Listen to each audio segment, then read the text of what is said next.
Hello everyone, in today's video I'm going to show you how you can customize this lock screen in Samsung Galaxy A17. So let's start.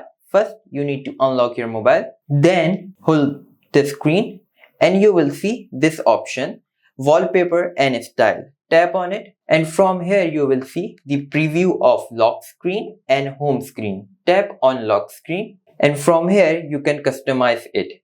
It have some really cool features like suggestions. So tap on suggestion and it will make suggestion for you. As you can see. Now go back. From here you can also customize the clock. Let's say I like this one. And also the weather information. Tap on done and from here you can also customize the frame. Let's say I like this one.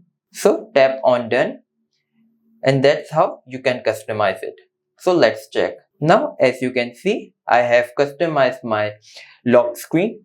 So I hope you like this video. If you do like, please hit like, subscribe and I will see you in next video.